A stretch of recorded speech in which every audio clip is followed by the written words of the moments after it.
Anyone who has children knows that it pretty much consumes your life for the first several years, but as they get older, you start to find out that you have a little more time to yourself and can branch out a little bit. That's what Bianca Carrasco was finding in 2015. Bianca became pregnant with her first child and married her husband, Daniel Carrasco, when she was 18. The couple soon added 2 more children to her family. But even though Bianca was a mom right out of high school, she still had dreams. Bianca studied at Odessa College and eventually graduated from the Galen College of Nursing in October 2015. After graduation, Bianca got a job as a registered nurse at an oncologist's office. But with these professional growths came personal ones, and Bianca started taking stock of her life. And she began to wonder if her marriage to Daniel was really what she wanted. But before she could really truly figure out what she wanted to do and who she wanted to be, Bianca Carrasco vanished into the night. Was Bianca's disappearance simply a case of an overwhelmed and unhappy mother wanting to start a new life, as her husband claims? Or did Bianca fall victim to a man consumed by jealousy? When a person goes missing, there's a special kind of pain in the not knowing. I want to tell the stories of those who never came home. I want to tell you the story of Bianca Carrasco. I'm Kona Gallagher. And I'm Ethan Flick. And this is And Then They Were Gone.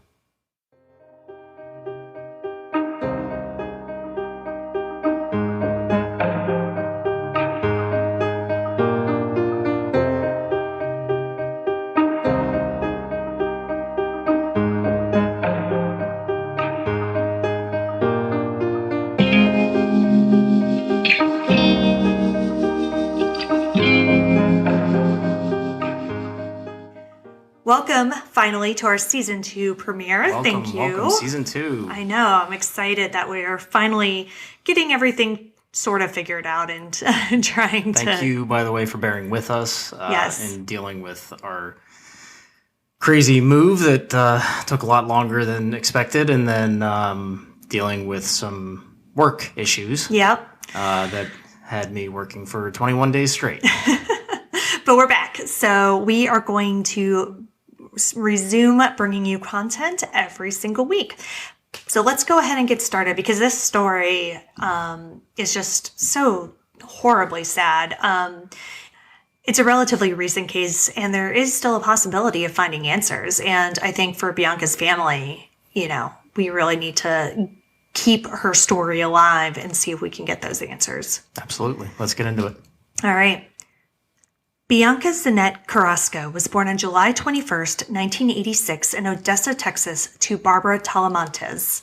And I couldn't find much public information about Bianca's childhood, but according to her sister Giovanna, Bianca, quote, had a way of making hard things funny. Like if she was crying, she was still laughing, end quote. In a post that Giovanna made on her sister's Facebook page after she went missing, she said a lot about how she missed her and things like, quote, Jesus is watching over you, end quote.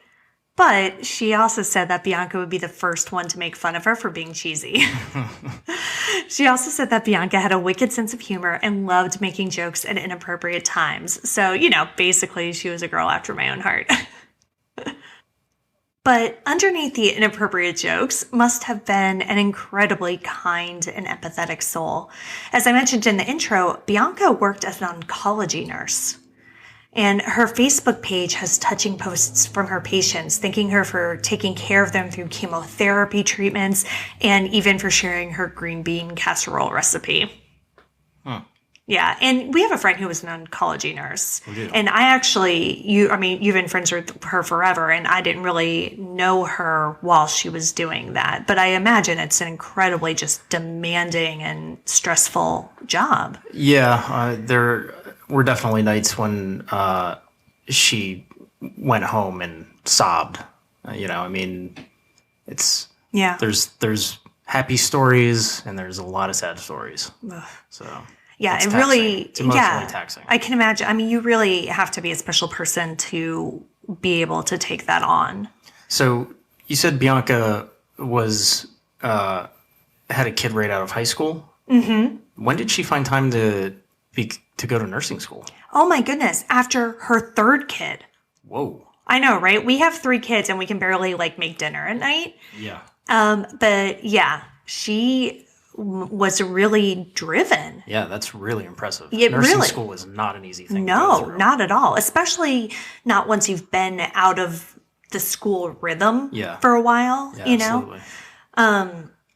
Yeah, so when she was 18, she and Joe Daniel Carrasco, who goes by Daniel, got together. Now, Daniel was 11 years her senior, and the pair had actually known each other for significantly longer because Daniel was Bianca's uncle. All right. Yeah. Okay, not by blood. However, Still creepy. yes, Daniel was married to Bianca's mother's sister, Brenda. And it's unclear how long Daniel and Brenda were married, but the couple did have a daughter together who was around 8 when her parents got divorced, and her father set his sights on his teenaged niece. Yeah, so, if the math is correct, then he's at least known Bianca since she was 10. Yeah, around that. Yikes. Yeah. That's gross. Right. Yeah. So Bianca's mother, Barbara, told True Crime Daily, quote, Daniel and Brenda were going through a divorce, and kind of to get back at her, he started wooing Bianca. Bianca gets pregnant, they get married, and I think out of malice, just to get back at my sister, end quote. Wow. Which, I mean, listen, I love a good, revenge plotline, but impregnating my teenage niece, I think is a bridge too far.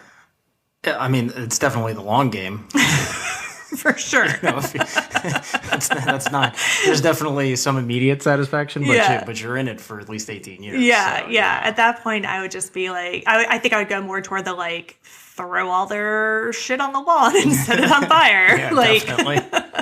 Maybe just be done with it if we're looking for revenge. So, yeah, this understandably created some not so great family dynamics. Yeah, I can imagine. Yeah, and Bianca's mother claims that even after they were married and started their family, Daniel continued to drive a wedge between Bianca and her family, saying, quote, Daniel very much manipulated trying to keep Bianca away from all the family. He tried to keep her away completely, end quote. Things got so bad that Barbara hadn't even seen Bianca for 5 years. And at the time of her disappearance, they weren't even on speaking terms. And, this is obviously a big deal because that's a long time to go without seeing or speaking to your mother. But also keep in mind that Bianca and Daniel's kids were 10, 9, and 5 at the time. So there's a chance that Barbara had never even met Bianca's youngest. Oh, that's rough. Yeah, or if she had, it was when she was a tiny baby and has missed literally her entire life at that point. Yeah. But fortunately, Bianca does seem to have stayed close with her sister, Giovanna, and the two spoke often. Now, despite all of the family drama, Bianca and Daniel's marriage, against all odds, seemed to be relatively solid for a long period of time. Like I said, at the time of her disappearance, they had been married for 10 years. And they had 3 children. But longer than my longest marriage. See, exactly. Longer than your first 2 combined. Ouch. And you married 0 family members. Yes, that's very true. But in Bianca and Daniel's case, it was that 10th year that seems to have brought strain upon their union. And you get it, right?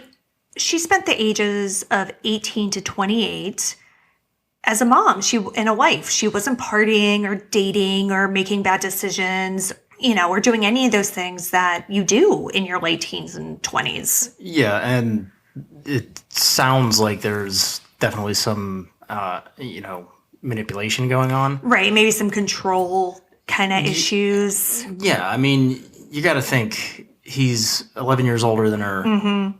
He somehow convinces her to get with him. Yeah.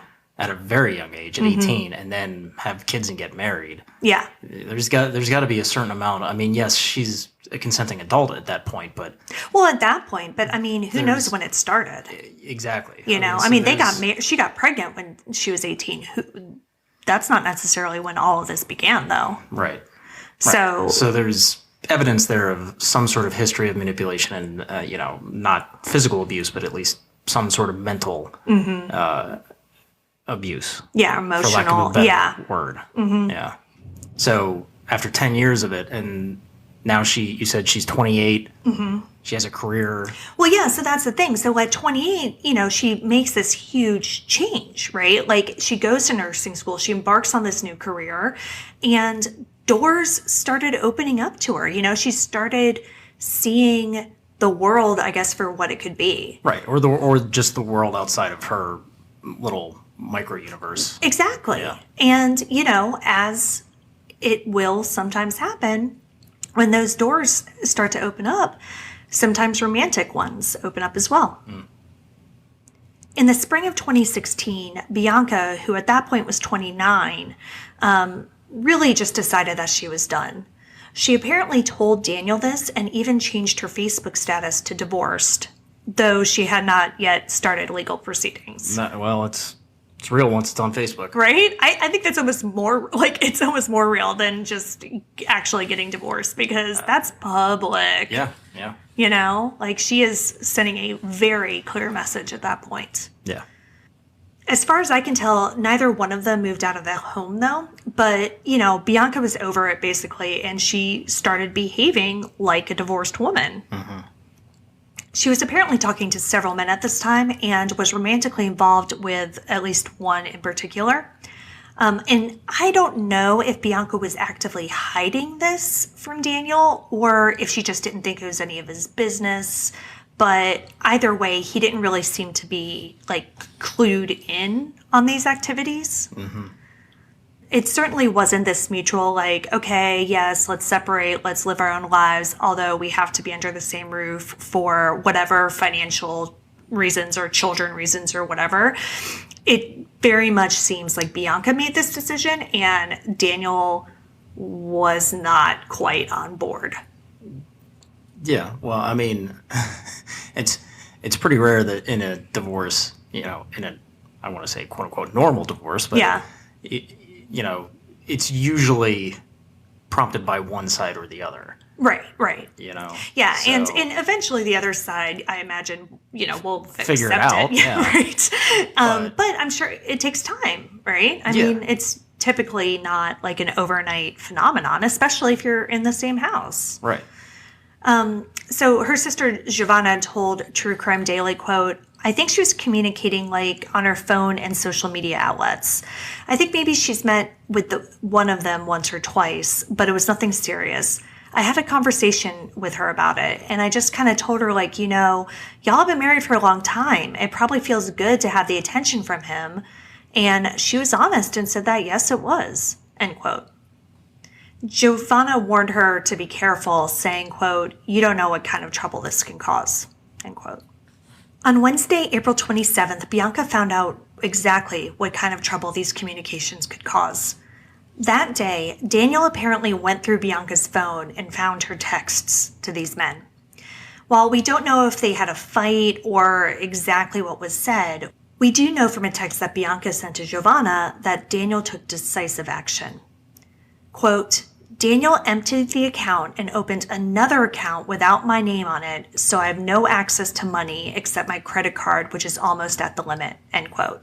And again, so that's a text that Bianca has sent to her sister. Yeah, and this is another example of a control tactic. Exactly. So, and I think it's probably safe to say that Bianca was hiding things from Daniel because she knew he would freak out, how manipulative and controlling he could be. That's a really rough avenue to take. Obviously, this is awful regardless of their financial agreement or situation, but Bianca was a full-time nurse, so she was definitely contributing to their household expenses to that account. Yeah. But he just took it all. This is important to look at for a few reasons, what Daniel did. One issue is that he was very angry and controlling, as you mentioned before. And it just really seems like this was a situation in which Bianca said she was done, but Daniel didn't agree, and he was going to do whatever it took to keep her there. Yeah. Yeah. It's also striking because Bianca disappeared just 4 days after this incident. And at the time of her disappearance, it seems very possible that she had access to little or no money. But it's hard to say for sure, kind of what the money situation was, because I haven't been able to find out anything about the next 4 days, really. Not until Sunday, May 1st, when Giovanna and Bianca spoke again. So in this conversation, Bianca seemed more determined than ever to move on from her marriage, saying she was going to go see a divorce lawyer. And her main concern, according to her sister, was the kids, as you can imagine. Right. And basically, again, in another show of control and power, he indicated that he wanted custody and he was going to fight her for it. So, this was definitely not shaping up to be an amicable divorce. Yeah. Doesn't sound like it. No, and he's clearly fine with using the kids as a weapon. That night, which was May 1st, Bianca and Daniel got into another argument about the men she was talking to and about her wanting a divorce. What happens next is according to Daniel's statements to police.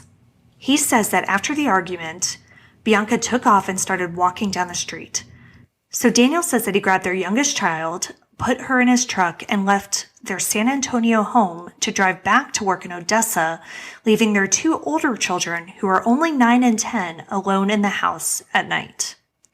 Now, I know that you're only slightly more familiar with Texas geography than I am. Yeah. No idea. But yeah, I Google mapped it. Odessa is a 5-hour drive from San Antonio. So he's driving 5 hours away. You said to go to work? Yeah, so I think what happened, so they're from Odessa, but Bianca got this job in San Antonio. And so I think they moved for her job, but he still had his job in Odessa. And their family's back there.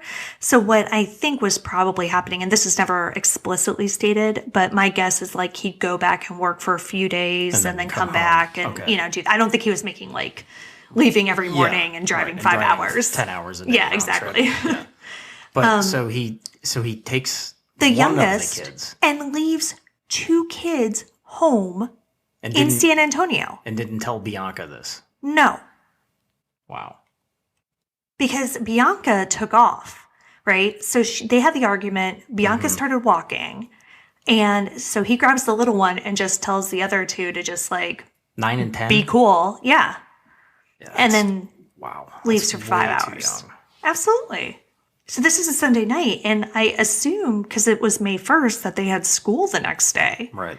So I guess they were just supposed to get themselves off to school. Yeah. Look, I mean, we've got kids that are older than 9 and 10, and they can barely put their shoes on without us giving them specific directions to tie them. Yeah, exactly. So I don't know what he was thinking. Maybe he was thinking Bianca would be right back. So it wasn't a huge deal, right? That he took the 5-year-old because he didn't want the older kids to watch her, but figured that they could fend for themselves for half an hour or however long he thought Bianca was going to go cool off. I mean, I guess just the action itself just doesn't make any sense to me. Yeah, no, it's insane. And he even told Giovanna that he saw Bianca walking as he was driving away and that the two made eye contact.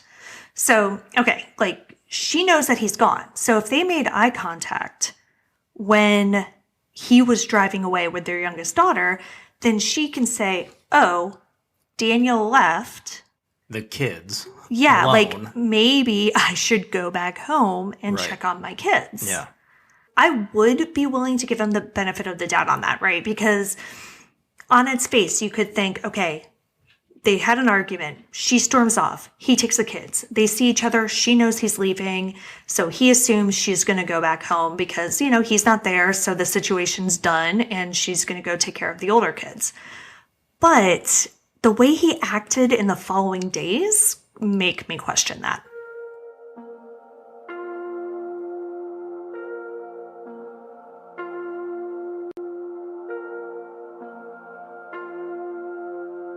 On Monday, May 2nd, Giovanna tried to get back in touch with Bianca, probably to check on her and, see how things went with Daniel.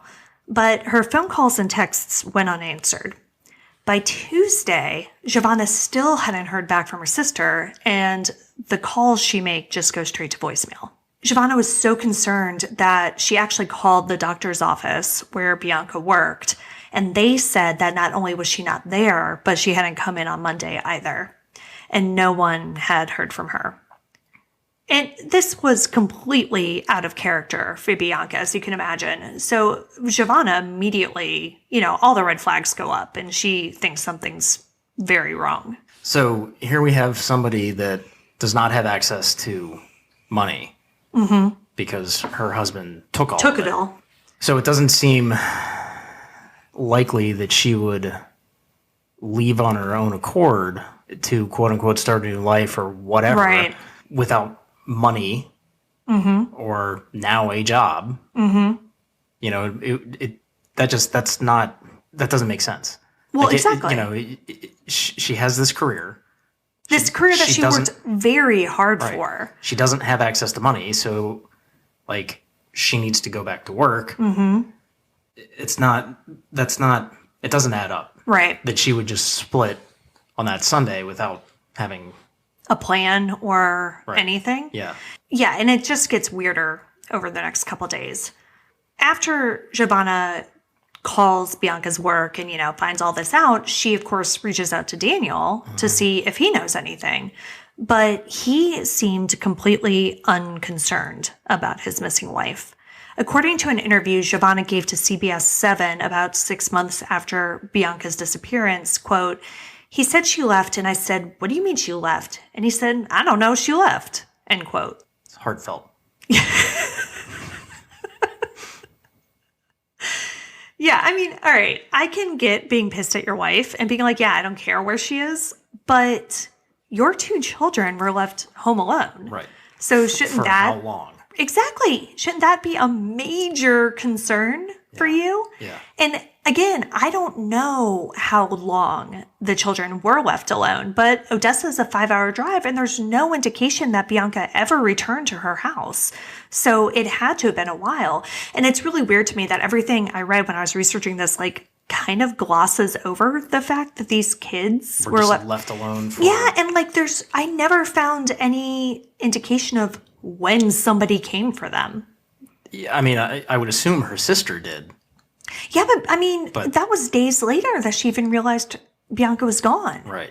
So, were those kids on their own for days? Did Daniel come back, that night? Did he come back the next day? Who picked up these kids and when? Yeah. Yeah, and why wasn't CYS involved at a certain point? Because at that point, on Sunday, on its face, it looked like both of the parents just abandoned them. Right.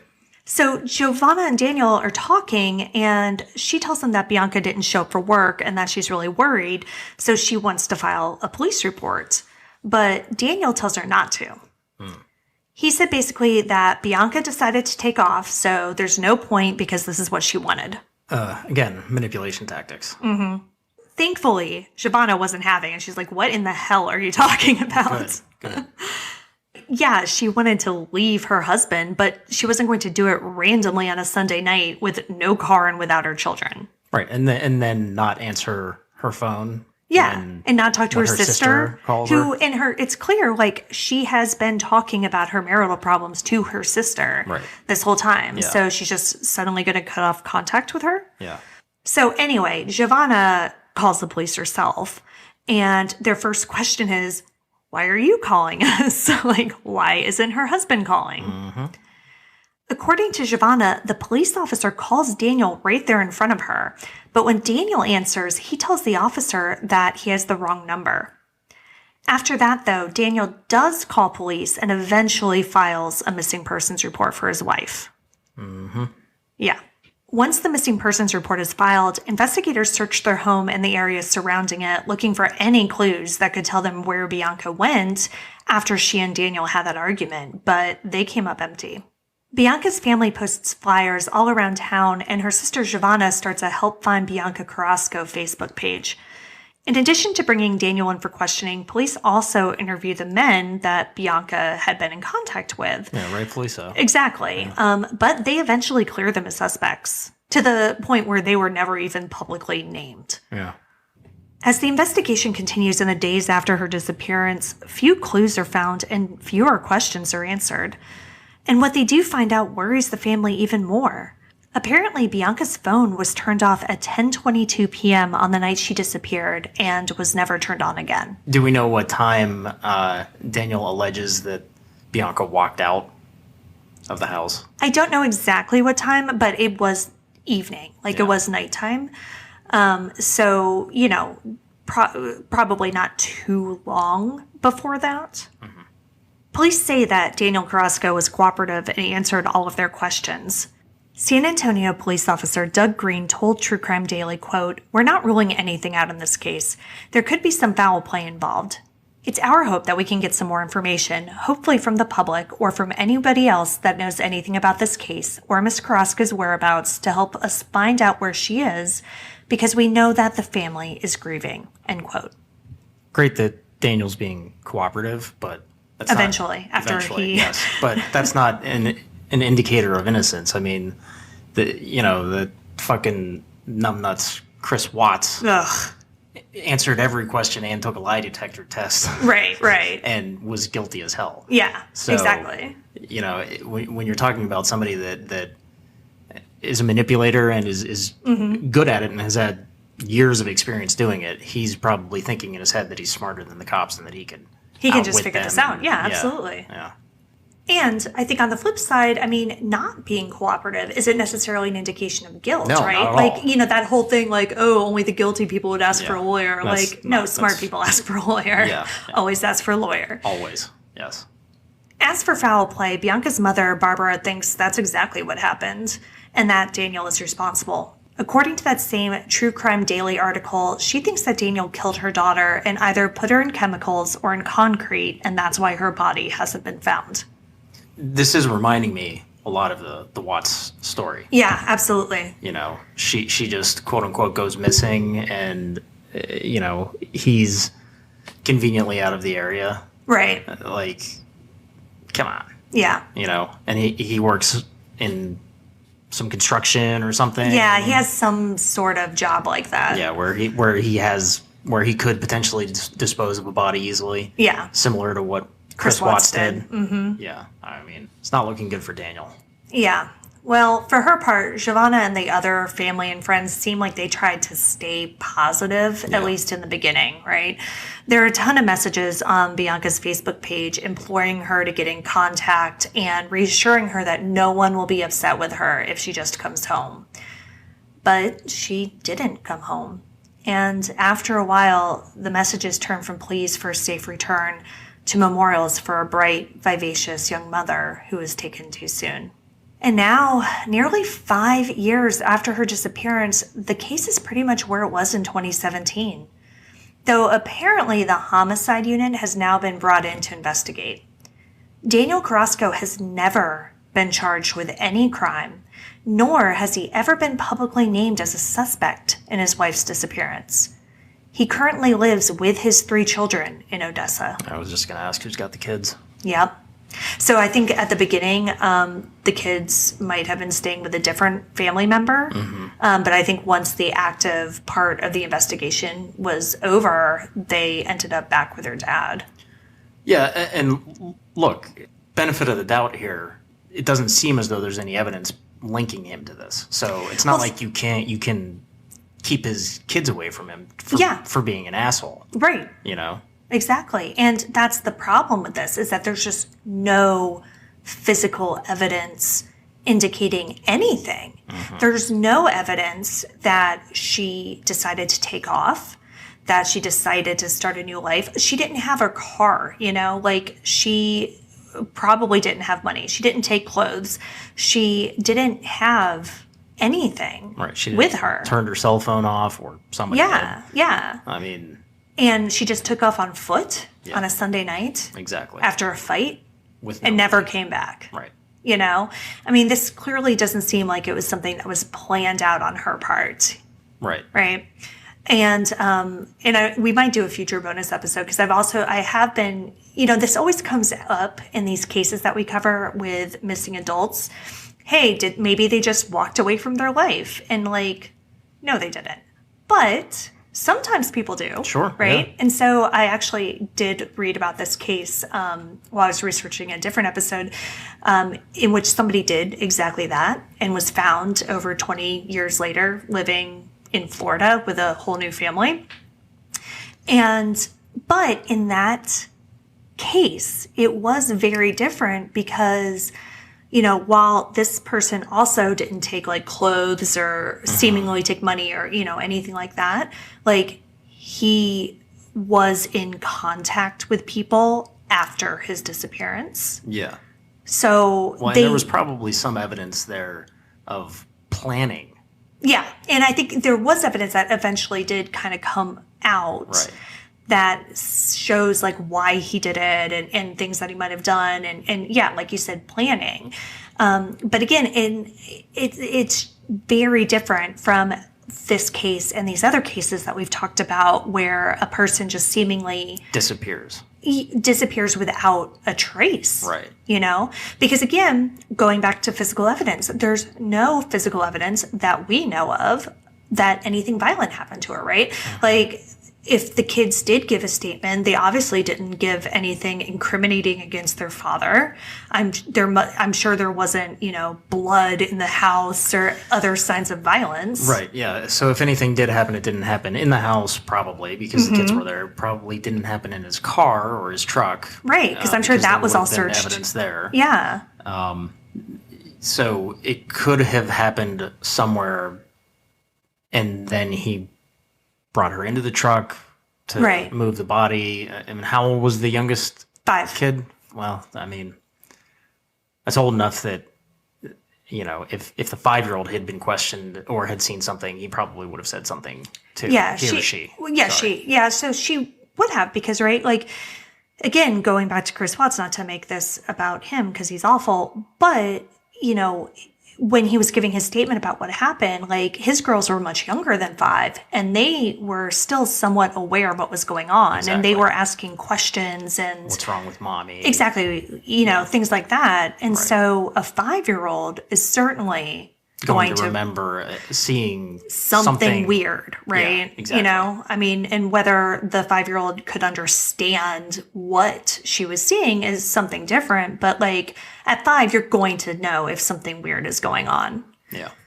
Apparently there wasn't. And that's really why cases like this are so difficult, because unless you find that clue, that evidence, or God forbid, a body, where are you going to go unless somebody else talks, right? Yes. Daniel's not talking. If he is involved, who knows if he ever told anyone else. Mm-hmm. So maybe there's somebody else out there who knows what happens, but maybe there isn't. Yeah.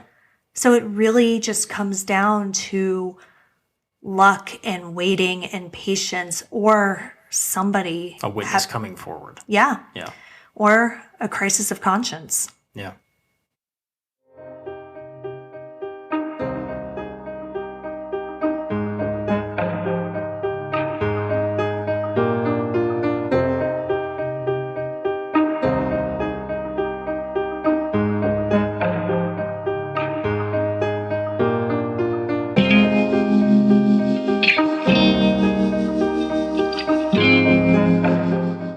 Bianca Carrasco has been missing since May 1st, 2017. She is a Hispanic female with dark brown hair and brown eyes. At the time of her disappearance, she was 5'1" and weighed 125 pounds. She has a tattoo of the letter B on her hip. Bianca was 29 when she disappeared. She would be 34 years old today. If you have any information on what happened to Bianca Carrasco, please contact the San Antonio Police Department's Missing Persons Unit at 210-207-7660. You can see all of the sources for this episode, along with photos and videos, on our website, andthentheyweregone.com. And be sure to follow us on social, And Then They Were Gone Pod on Facebook and at ATTWG Pod on Instagram and Twitter. If you like what we're doing, please subscribe and consider leaving a 5-star review on Apple Podcasts. It will help new listeners find us. And the more people that listen, the more chances we have of bringing someone home. And we want to hear from you. You can also leave us a message at anchor.fm/andthentheywere gone/message, and we may play it on a future episode. And we'll see you here next week for a brand new episode. See you next week. And Then They Were Gone is hosted by Kona Gallagher and Ethan Flick.